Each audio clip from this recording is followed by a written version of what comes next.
Olá, muito boa noite a todas as famílias acreanas. Você que acompanhava agora há pouco a entrevista com o pré-candidato ao governo de São Paulo, Tarcísio Freitas.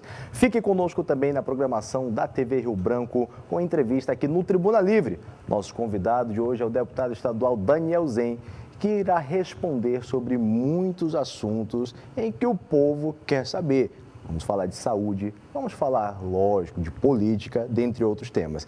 E o jornalista convidado, o amigo Rutenberg Crispim, que será aqui o nosso convidado de honra para fazer perguntas também ao nosso entrevistado e fazer parte dessa bancada do Tribuna Livre.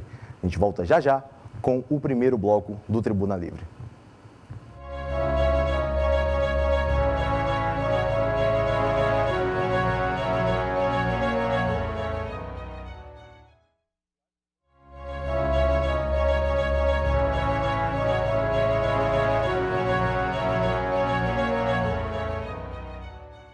Muito bem, começando agora o primeiro bloco de entrevista aqui no Tribuna Livre, recebendo hoje o deputado estadual Daniel Zen, do PT. Conosco aqui também o amigo jornalista Rutenberg Crispim, fazendo parte da bancada conosco hoje também.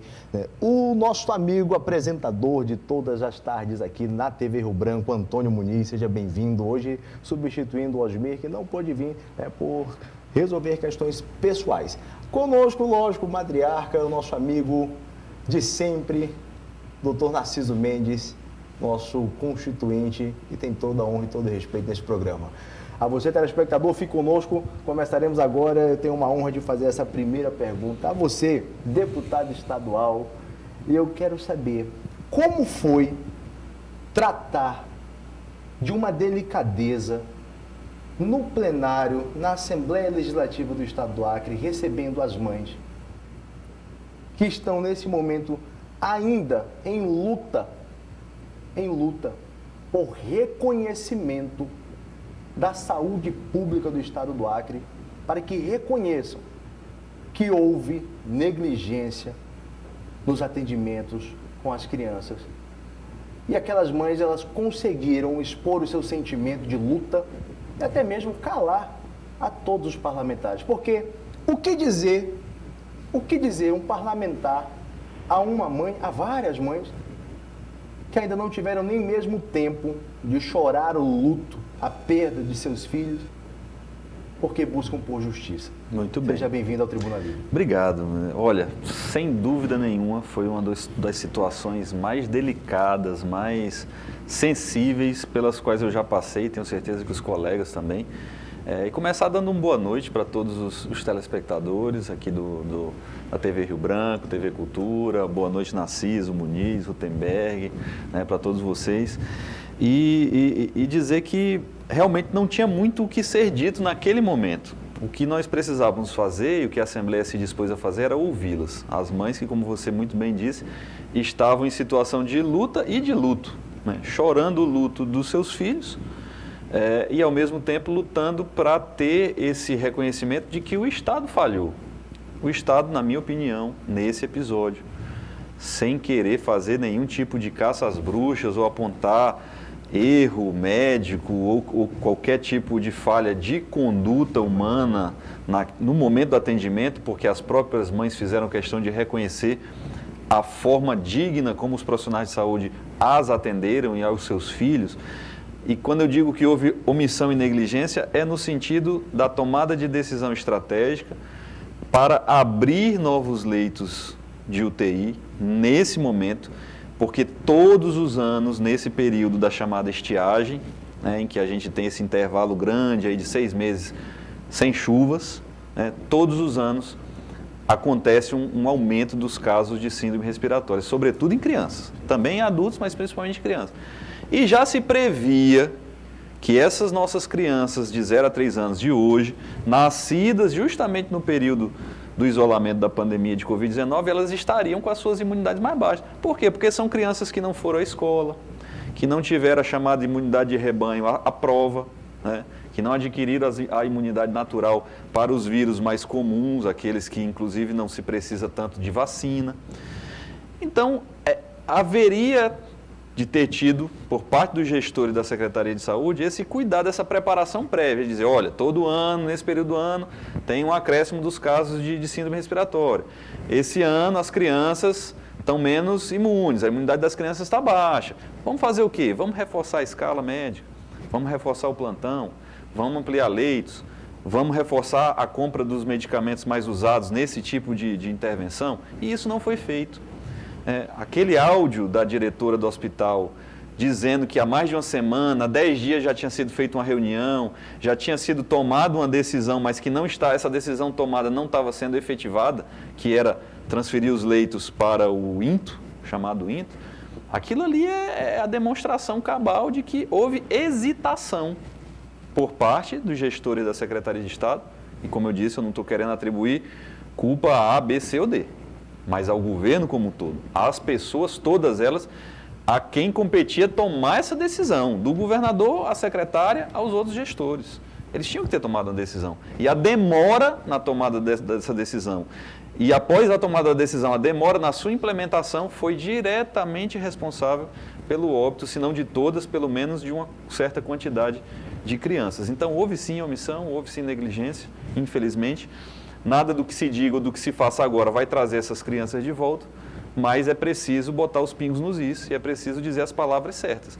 E as palavras certas você mesmo colocou: omissão e negligência. Este episódio que aconteceu com essas mortes dessas crianças poderiam ter sido evitadas? Eu acredito que sim, Narciso, no seguinte sentido.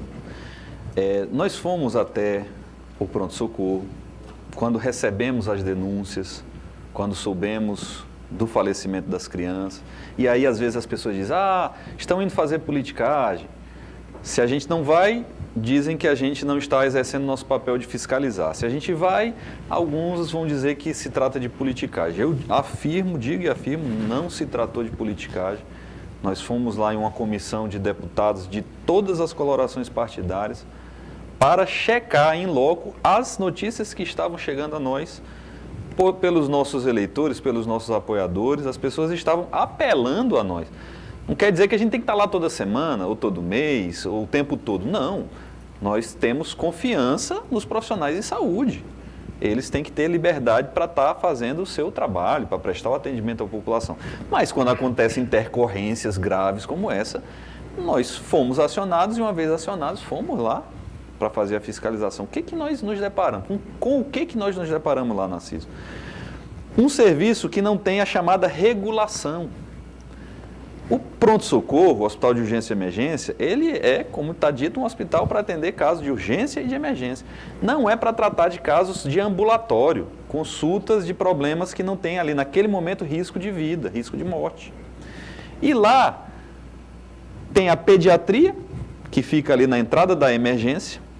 Você tem, eles, por virtude desse aumento de casos, eles abriram alguns leitos provisórios num setor chamado trauminha, que é o trauma infantil. São 7 ou 8 leitos aqui na pediatria, 7 ou 8 leitos no chamado trauminha, e abriram mais 7 ou 8 leitos naquele pavilhão novo, que por sinal ficou muito bonito, muito bem feito, não tem problema nenhum de reconhecer uma boa obra do governo quando este a faz.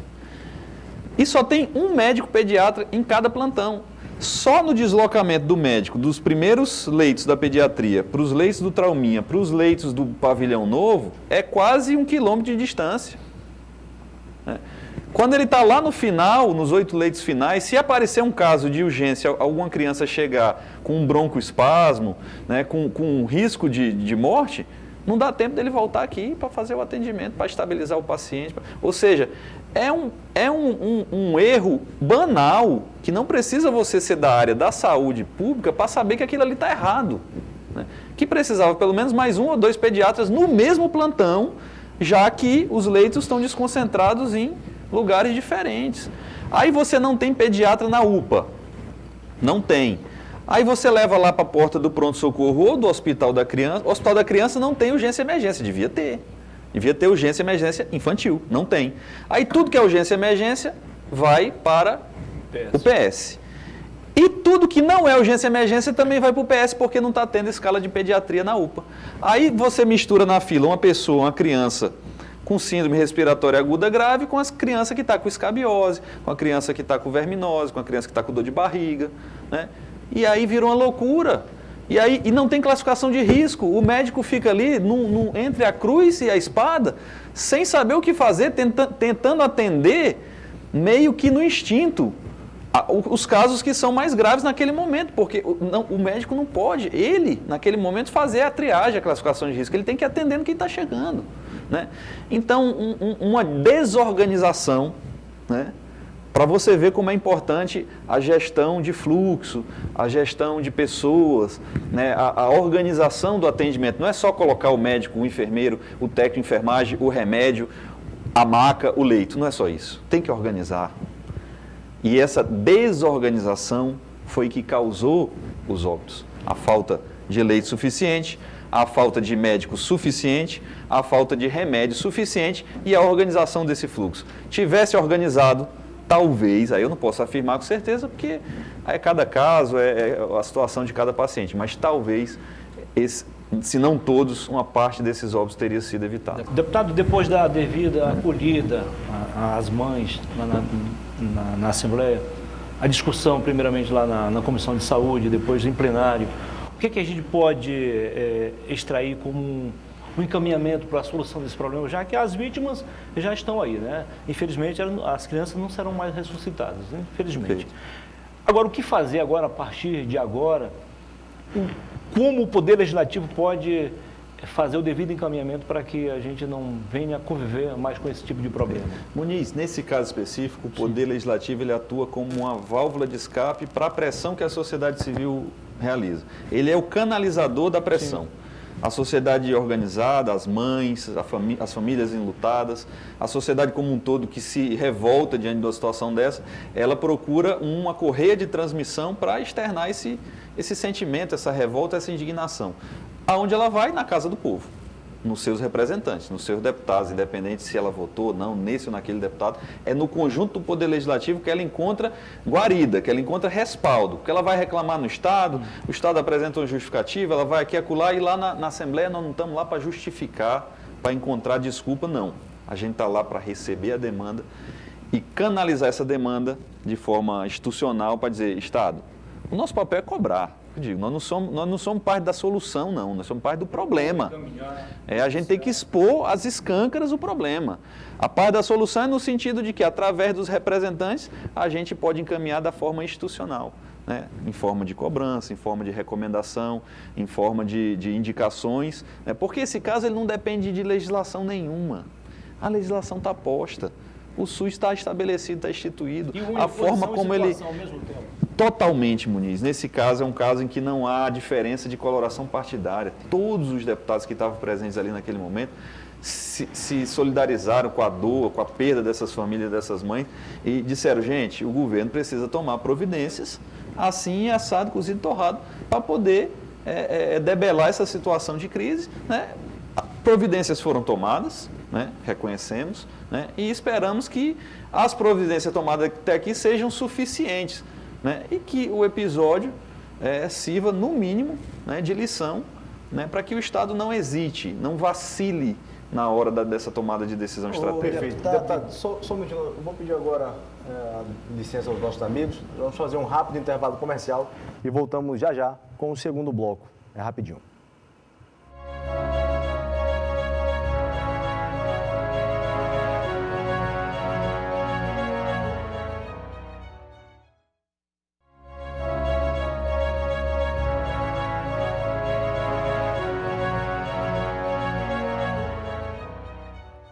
Muito bem, voltamos com o segundo bloco do Tribuna Livre, recebendo hoje o deputado estadual Daniel Zen. E agora eu passo a palavra ao nosso amigo Narciso Mendes, que ia fazer uma pergunta antes de chamarmos o intervalo e eu interrompi, meu amigo, me perdoe. Não. A palavra está com você. Não se trata de interromper. Trata-se de nós reconhecermos que esse assunto foi tratado por um parlamentar decente, que soube respeitar a indignação das mães, soube reconhecer o trabalho prestado pelos profissionais da saúde e deu a explicação de vida. Aí vem a minha pergunta. Eu tenho já 50 anos de Acre. O que aconteceu ultimamente com relação a essa tragédia foi a primeira vez, pelo menos no volume. Não há uma questão de dúvida, de vamos apostar que não aconteça, de que o pior não virá, porque eu conheço a secretária de saúde, tenho-a na conta de uma médica competente, de uma família tradicionalíssima, e não quero acreditar que a doutora Paula possa ser a única responsabilizada por esse episódio. De forma nenhuma, Narciso, com certeza. Então, meu deputado, vamos agora dar de minha parte, por encerrado essa tragédia, que foi uma tragédia, e como da desgraça nós poderemos tirar boas coisas, né? Você não fala francês corretamente, não? Não, francês não.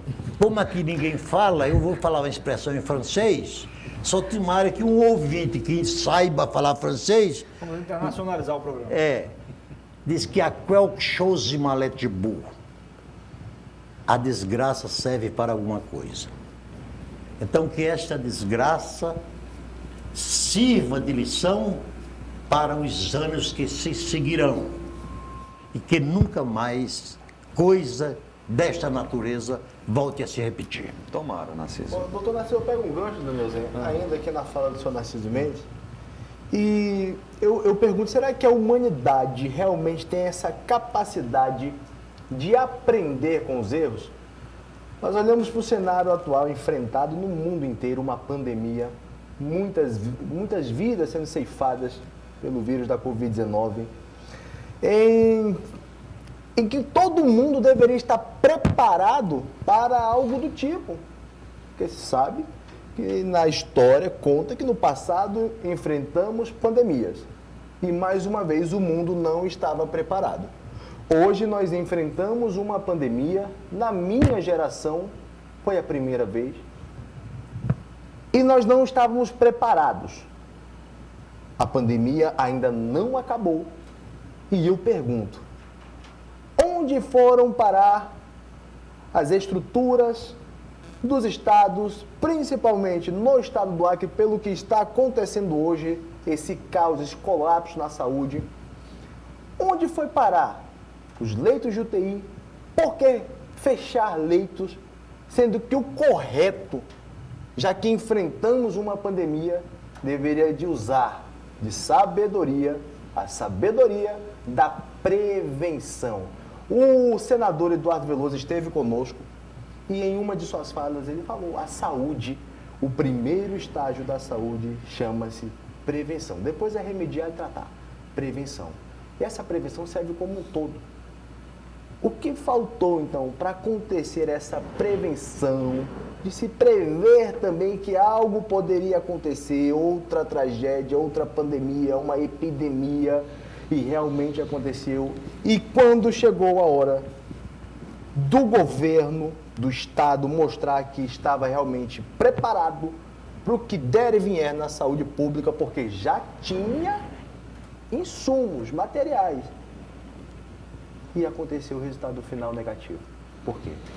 Vou lhe dizer, Macambira, faltou um pouquinho de planejamento. E como disse Narciso, não é aqui querendo encontrar culpados, muito menos a pessoa da secretária, por quem eu também tenho uma estima elevadíssima, não só pela excelente profissional médica que ela é, como também por toda a sua trajetória pessoal, familiar, mas faltou trabalhar o chamado legado da pandemia. o que seria o legado da pandemia? Manter todas as estruturas que foram criadas para a pandemia intactas e abertas? Não.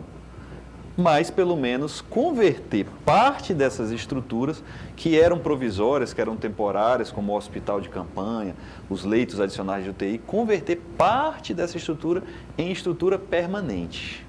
Faltou isso. Faltou aprender com esse legado e manter esse legado. É como nos países que realizam Olimpíadas e Copa do Mundo, que você constrói grandes estruturas para receber os turistas e depois você tem dificuldade em administrar aqueles parques olímpicos, os estádios gigantescos, aquela quantidade absurda de hotéis, de alojamentos. Geralmente os países que fazem um bom planejamento, eles transformam essas estruturas em estruturas para utilizar com outras coisas. Eles fazem adaptação dos estádios, das piscinas, dos ginásios, dos hotéis, dos alojamentos, transformam em escolas, transformam em estruturas que são utilizadas para assistência social, para as outras finalidades. Com a pandemia, o que era para ter feito? Aproveitar o legado criado para dar o atendimento excepcional, naquele estado de calamidade, de emergência em saúde pública, para que ele reforçasse as estruturas que nós já tínhamos para lidar com o tempo chamado de normalidade. Porque, como você disse, Macambira, não acabou 100%. Nós estamos vivendo os chamados rescaldos da pandemia. Esses episódios de síndrome respiratória aguda grave nas crianças, ele é um desdobramento da pandemia. Ele é uma consequência. Ele não é a pandemia em si, ele não é a Covid-19 atacando as crianças, não. Ele é uma outra doença oportunística atacando crianças que estavam com a imunidade mais baixa em decorrência do isolamento da pandemia. Então, precisava o Estado planejar e aproveitar o legado da pandemia para isso. Aproveitando essa questão de se aprendeu ou não com os erros, e quem sou eu para dizer que houve um erro lá atrás, na Frente Popular, o Partido dos Trabalhadores, mas a gente sabe que o PT em si perdeu as eleições. Sim. Perdeu em 2018, depois de 2020, em 2020, o senhor foi um guerreiro, foi candidato. Perdi. Participou Fui na balsa. Mas tem feito um mandato que, inclusive, é necessário e a gente precisa lhe parabenizar, porque o senhor, como o senhor Narciso disse, é um parlamentar que merece respeito pela sua atuação na Assembleia. Obrigado. Mas como que vem agora o Partido dos Trabalhadores? Para essa eleição agora de 2020. Que roupa nós vamos, né? Isso, você quer me perguntar? Como é que nós estamos? E nisso tudo passa-se por essa questão. O ex-governador, ex-prefeito, ex-senador Jorge Viana disputa para qual cargo? Ainda não restou um pouquinho de 2018 nessa indefinição? Perfeito, Ruth. Deputado, só para completar ainda mais a pergunta, lembrando que pela primeira vez em 20 anos vocês vão disputar a eleição bem longe do poder. Exatamente. Então, Ruth e Muniz, a gente precisa aprender um pouco com a lição das urnas, né? Quando em 2018 vem aquele resultado que nos foi completamente desfavorável, foi aquele momento de nós nos recolhermos, né, para lambermos as nossas feridas, tentarmos fazer esse processo que nos é tão cobrado, da chamada autocrítica, e eu acho justo que nos cobrem, eu só acho injusto que eu não vejo ninguém cobrando autocrítica dos outros partidos, só do PT, mas tudo bem, é necessário, e pode ter certeza que nós fizemos e fazemos a chamada autocrítica constantemente, sobretudo aqui no Acre, em que nós nos recolhemos de verdade, né, dos grandes debates, não nos omitimos, estamos lá, eu, o deputado Jonas, na Assembleia, né, tivemos ali até 2020 também os nossos vereadores na Câmara, né, temos os nossos prefeitos, nossos vereadores no interior, né, não estamos fora da política, mas tivemos que fazer esse processo, passar por esse processo de depuração mesmo, né, de entender os motivos da derrota, de entender. E você falou assim, quem sou eu para achar que vocês erraram? Não, nós erramos sim. Nós erramos e erramos feio, erramos muito. E só perdemos porque erramos. Se não tivéssemos errado tanto, talvez não tivéssemos perdido. Eu tenho conversado muito com o Jorge, Eu não falo aqui em nome do PT, porque eu acho que quem fala em nome do Partido dos Trabalhadores é o presidente do partido, nosso querido amigo professor Manel Lima. Mas eu tenho conversado com eles todas as semanas. Eu tenho estado com o Jorge, com o professor Manel, no mínimo uma vez por semana, e posso falar na condição de líder do PT na Assembleia, quase que uma espécie aqui de porta-voz do partido, né? Não respondo oficialmente pelo partido, mas eu acho que hoje eu posso me colocar aqui numa condição de porta-voz.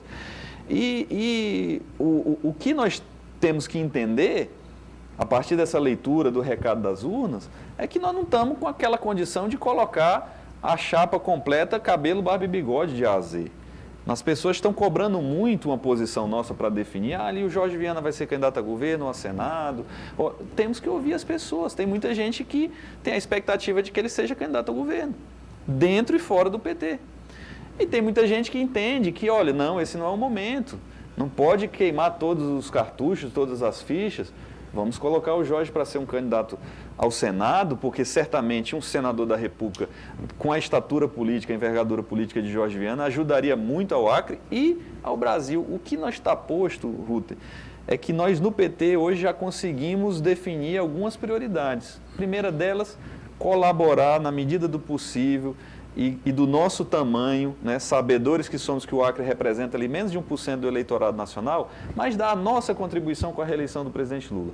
Isso é uma prioridade número 1 do partido. A outra, colocar o nosso companheiro e grande líder Jorge Viana como candidato majoritário nesse momento ao Senado, mas nós temos até a convenção para tomar uma decisão final, se ele vai ser candidato mesmo ao Senado ou ao governo, mas hoje ele está posto como candidato para o Senado da República, para ajudar nesse processo de reconstrução do nosso país, porque o que nós estamos passando hoje, gente, é um processo de desconstrução de programa, de projetos. Deputado, respeitamos o que foi deliberado há mais ou menos 15 dias.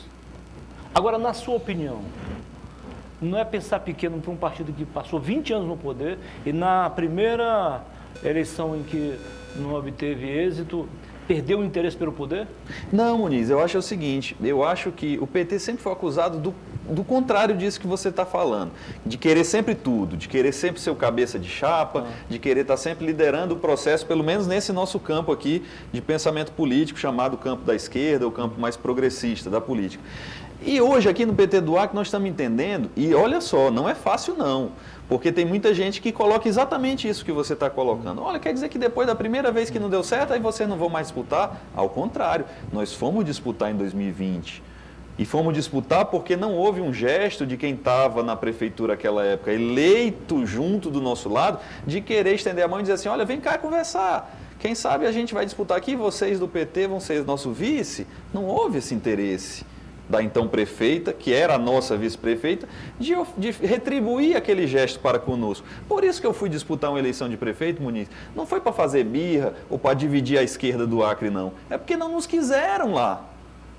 O PSB, a então prefeita na época, não quis o PT como aliado. Nem para vice, nem para nada. Nem no primeiro e nem no segundo turno. Porque depois da definição da dupla que foi disputar o segundo turno, a então prefeita com o atual prefeito, né? Ninguém ligou, nem para mim, nem para nenhum dirigente do PT, para dizer, olha, vem ajudar a gente aqui. Né? Então, assim, o PT, nós do PT, a gente sabe entender também, sabe fazer a leitura dos processos, do contexto, de como está o sentimento da sociedade, e nós estamos tentando dialogar com isso, por isso que nós não definimos ainda, porque estamos escutando as pessoas, estamos entendendo que a melhor saída deve ser uma frente ampla, que congregue esse campo do pensamento, não só os partidos, as pessoas, as forças políticas que comungam da nossa visão de mundo. Porque, como eu dizia, hoje o grande problema é que a gente está vivendo, a gente já tinha extinguido, o Brasil tinha saído do mapa da fome, e o Brasil voltou para o mapa da fome. Quem é classe média, que ganha acima de 4, 5 salários mínimos, ele se aperta quando ele vê uma inflação chegando na sua porta, mas ele consegue viver e consegue sobrar um dinheiro para o seu lazer, para as coisas que excedem as necessidades básicas. O assalariado não, Narciso. Quando a inflação ataca os produtos da cesta básica da forma como está atacando agora, a energia elétrica da forma como está atacando agora, principalmente depois da privatização. A inflação comendo o poder de compra de quem só ganha um salário, no máximo um salário mínimo e meio. Né? Coloca lá o preço do combustível hoje.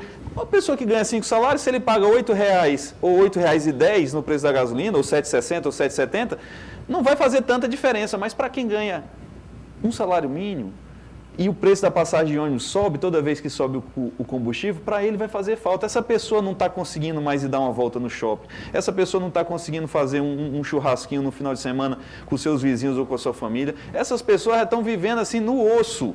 Só com o básico, mal dá para pagar a conta de luz, o botijão de gás, que está R$ 140, né, comprar a cesta básica. E a nossa preocupação hoje, nós entendemos que para a gente oferecer, nós estamos oferecendo a solução para as pessoas. Bons nomes que já provaram no passado que são capazes de apresentar soluções. Né? Quando o Jorge Viana foi governador, Binho, Tião, nós demonstramos do que nós somos capazes. Né? Agora nós estamos entendendo que nós precisamos de aliados. Por isso estamos conversando com o PSB. O PSB apresentou o nome do deputado Genilson, que é um excelente deputado, um excelente médico, meu colega. Além de ser meu amigo de infância, é meu colega deputado dessa legislatura e da anterior também. E as conversas estão fluindo. As negociações estão acontecendo. Eu não posso dizer que está fechado, porque não está. O deputado Daniel Zen. Para quem não quer fazer autocrítica, eu vou dar aqui um péssimo conselho. Basta que diga, se a culpa é minha, eu ponho nos ombros de quem quiser. Né? Mas eu não vou defender o legado do PT, longe disto. Mas eu gasto quase todo o meu tempo lendo e estou acompanhando as negociações que estão acontecendo nos 27 estados do Brasil. Parece o clima mais tranquilo ainda é o nosso. Sim. São Paulo é uma confusão terrível. Perfeito. Rio de Janeiro, pior ainda. Minas Gerais, o seu partido abriu mão da candidatura do governo e do Senado em nome da composição. Porque essas composições, é como você acabou de dizer, elas não se dão automaticamente. Então, eu gostaria de falar de um outro legado, usando esta expressão que você usou. É um legado que tem me preocupado muito e tem sido pouco debatido. O prejuízo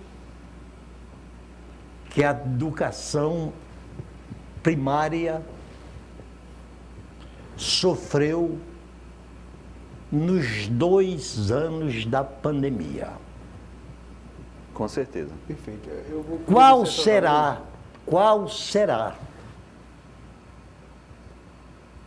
os métodos a ser utilizado para, pelo menos, a gente repararmos parte desse prejuízo? Porque, na minha impressão, este prejuízo é muito maior do que o prejuízo econômico que teve a nossa... Essa pergunta, nosso deputado Daniel Zen vai responder logo após o intervalo comercial. É rapidinho, não saia daí.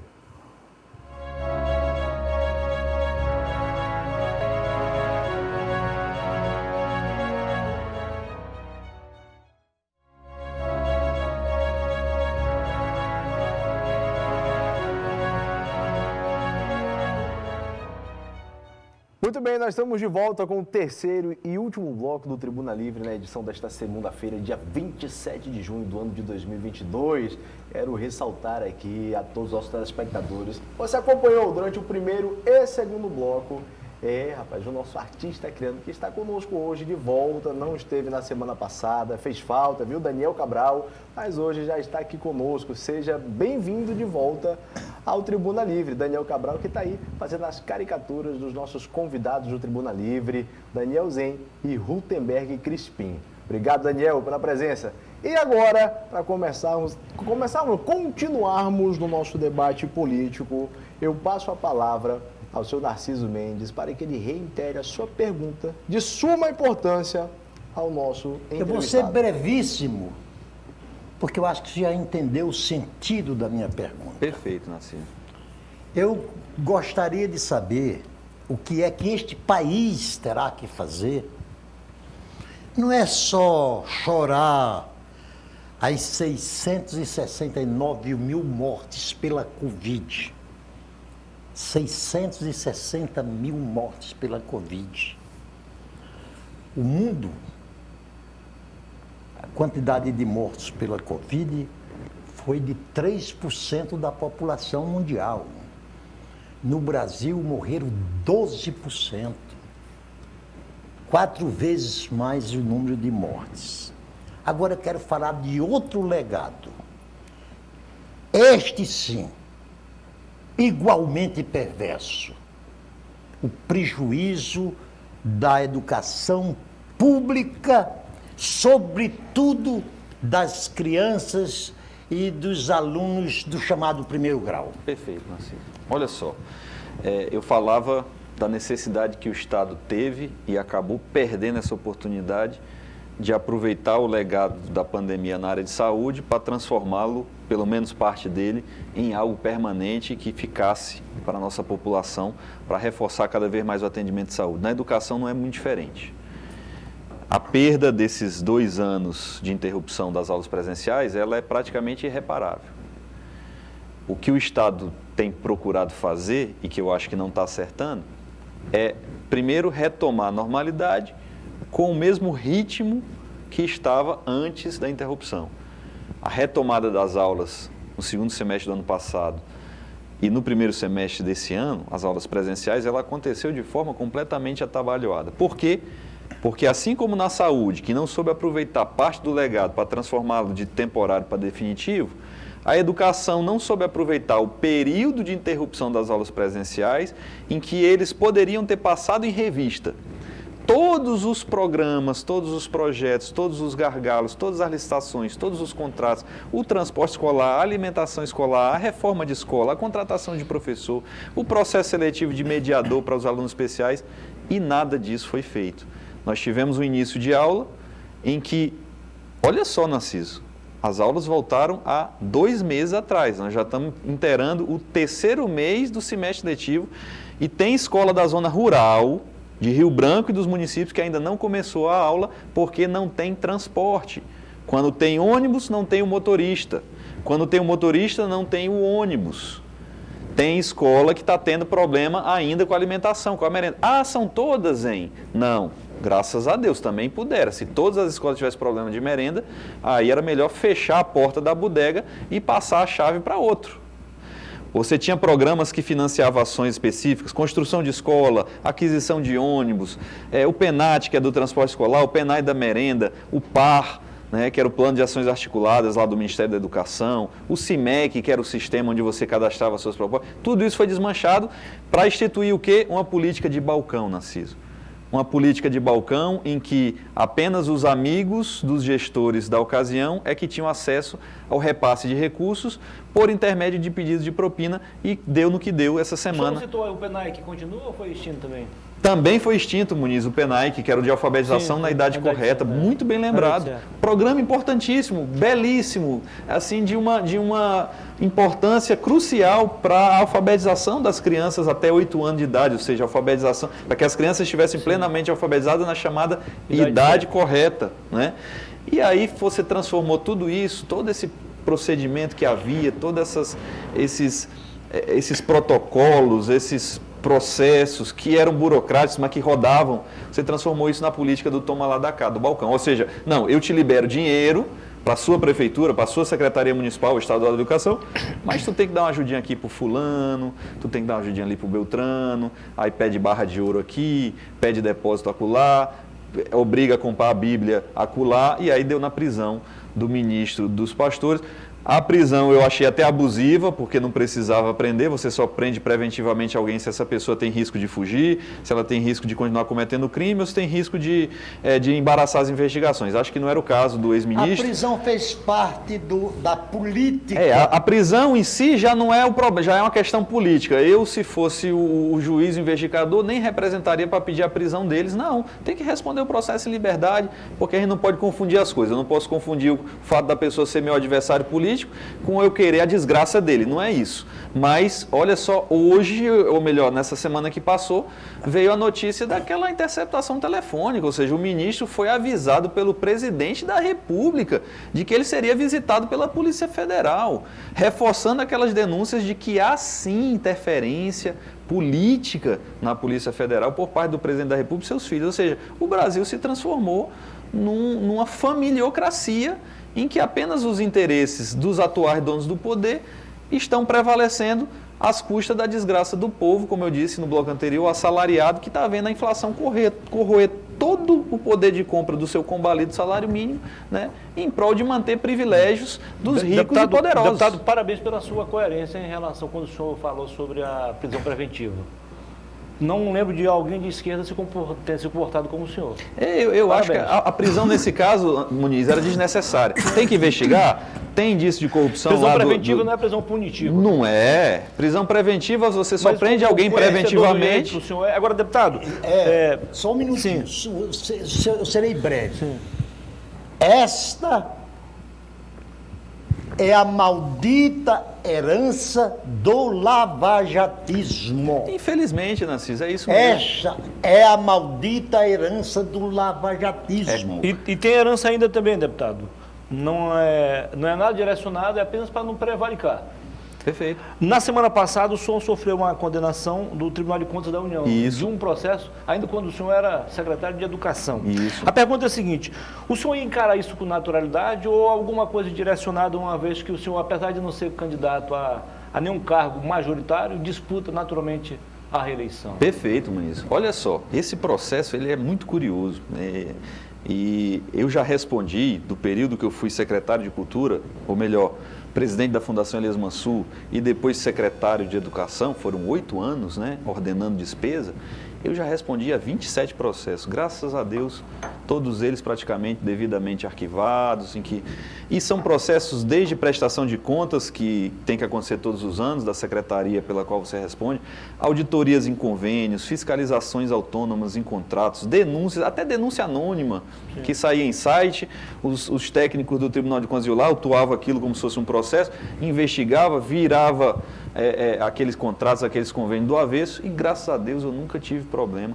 Eu fui ordenador de despesa na Fundação Elias Mansur de um orçamento de 18 milhões de reais ao ano, na Secretaria de Educação de 800 milhões de reais ao ano. Fui gestor de convênios de 5, 10, 15, 20 milhões e nunca tive nenhum problema, nenhuma glosa e nenhum centavo. Justo nesse convênio, que era um convênio da área de esporte, sim, não era da área de educação, de umas bolas. E por uma situação política completamente alheia à minha vontade, eu acho que vocês lembram, a Secretaria de Esporte era junto ao turismo, era turismo, esporte e lazer. E a educação era aqui sozinha. Por uma decisão política que não me compete avaliar se estava certo ou nada, eu acabei ganhando de presente, né? Herdando a área de esporte, que foi lá para a educação. E todos os convênios da área esportiva continuaram sendo executados naquela época pela chamada Secretaria Adjunta de Esporte. E eu, como era o secretário maior de Educação e de Esporte, né, acabei respondendo, mas respondendo por atos de terceiros. O que me causou estranheza foi o TCE não acatar no primeiro momento, porque essa foi a primeira decisão.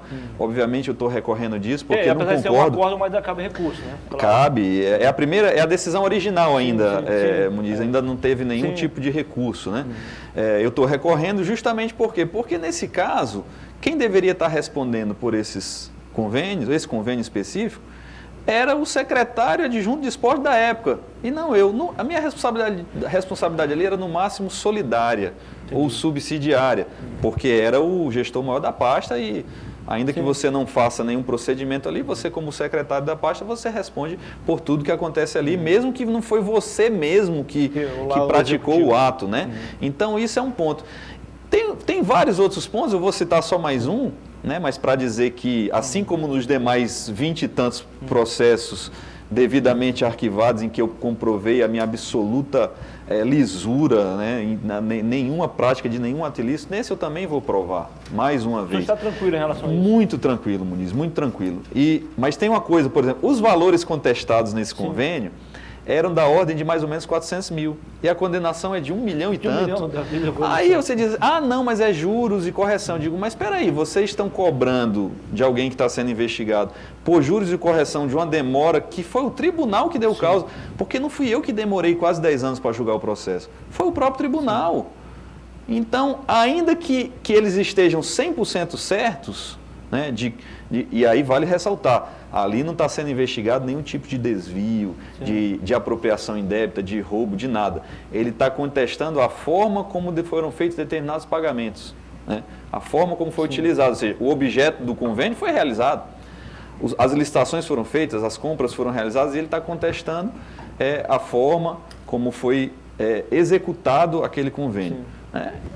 Bom, o gestor público que foi ordenador de despesa, é por isso que hoje em dia ninguém mais quer ser ordenador de despesa, porque dá um trabalho danado, aí você fica, como a gente diz no popular aqui, não arrastando cangalho o resto da vida.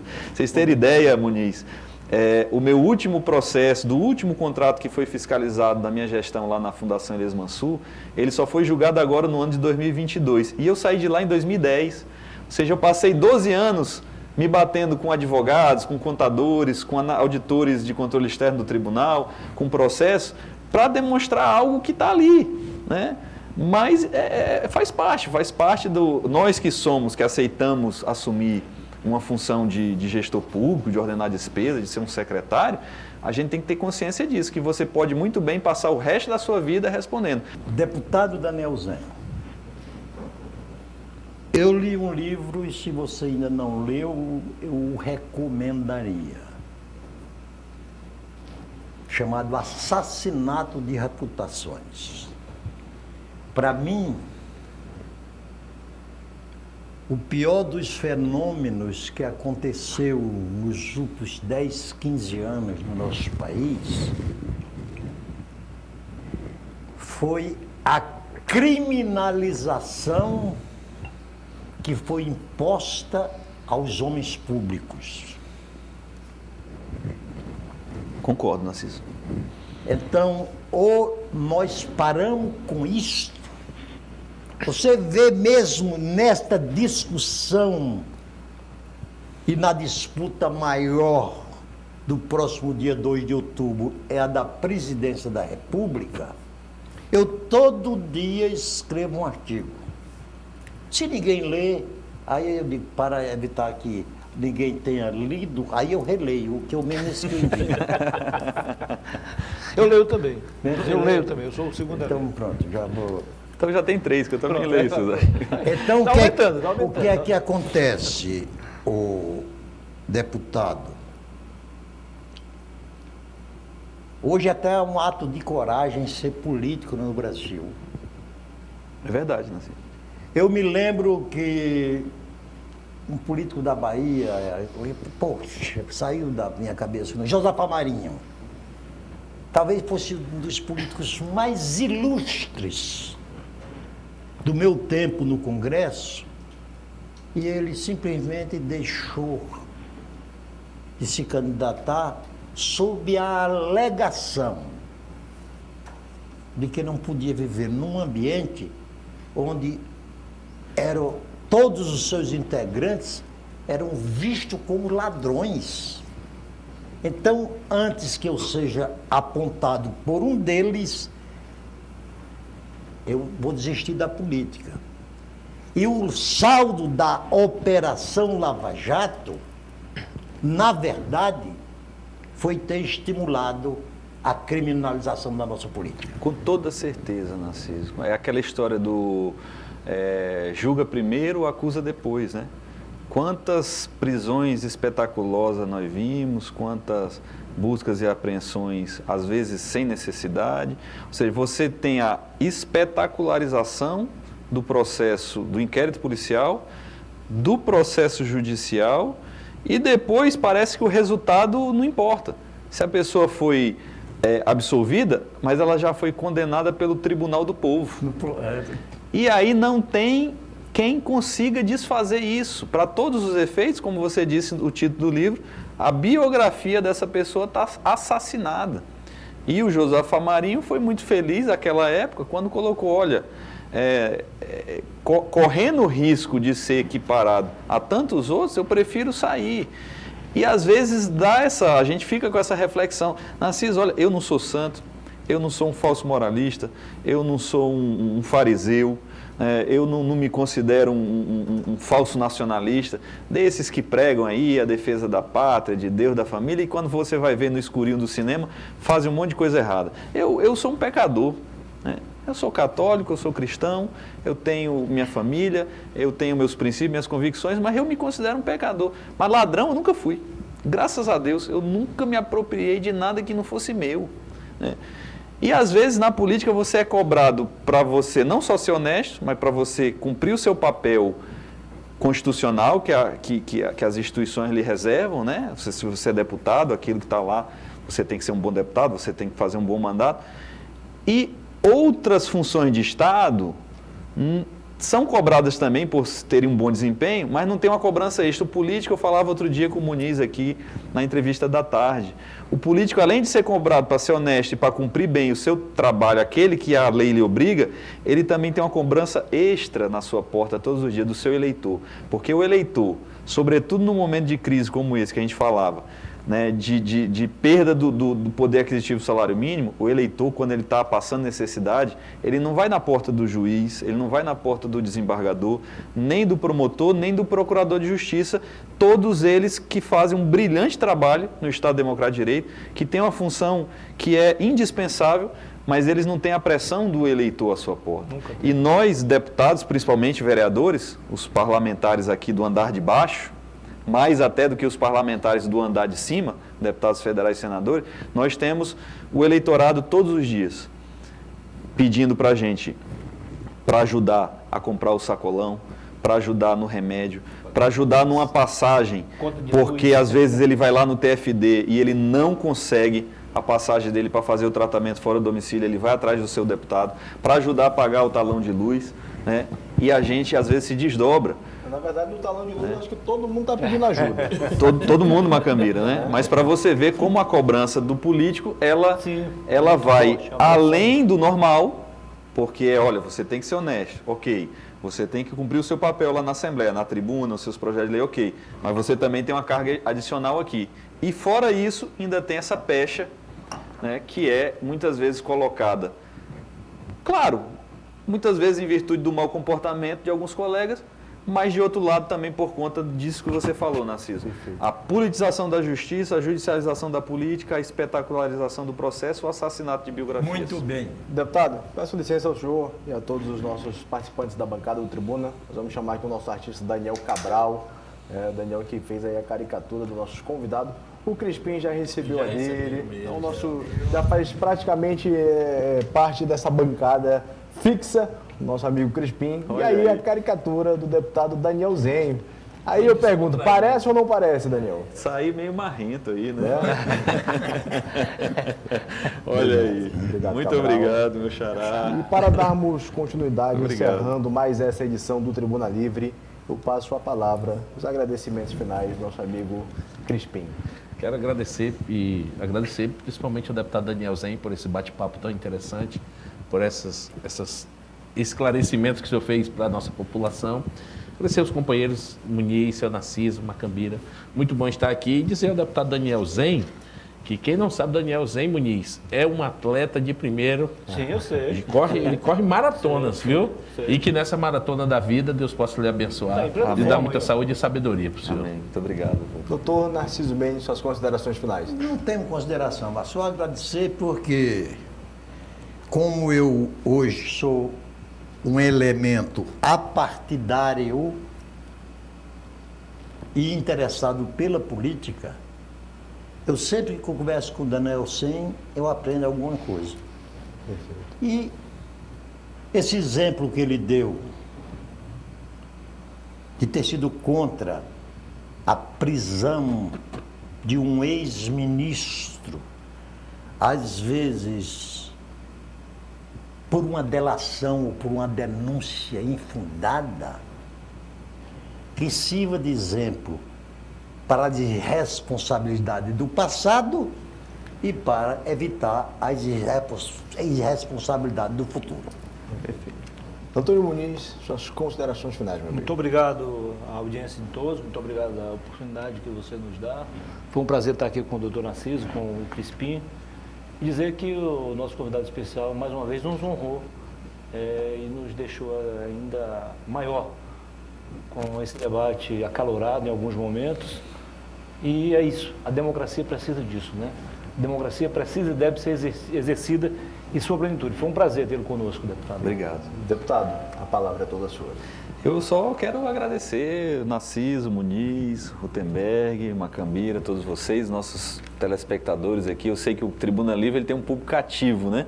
Toda noite de segunda-feira tem aquelas pessoas que ficam ali já sintonizadas esperando começar, né, para assistir. É uma honra fazer parte dessa bancada aqui mais uma vez, né, e poder falar de assuntos tão importantes, de saúde, de educação, de política, né, de questões judiciais, né, será sempre uma satisfação a gente poder estar aqui tendo a oportunidade de esclarecer coisas, de comentar outras, né, de externar o nosso ponto de vista sobre outros assuntos, né. Então, agradeço de coração a todos vocês e um forte abraço. Sim. Foi um prazer também, eu esqueci de dizer que foi um prazer também substituir aqui o meu amigo Osmir Lima, que é o titular do programa. Claro, Osmir, que com certeza na segunda-feira estará ali assistindo, nesta segunda, está ali assistindo, para ver se você se saiu bem no lugar dele, viu, Muniz? Tentei, me esforcei ao máximo. Mas tenha certeza que você foi um aluno aplicado. Nota 10. Muito bem. Muito obrigado, doutor Narciso Mendes, Antônio Muniz, Crispim, Daniel Zen. E a você, telespectador, muito obrigado por nos acompanhar em mais esta edição do Tribuna Livre. Fiquem todos com Deus e até a próxima segunda, se Deus quiser.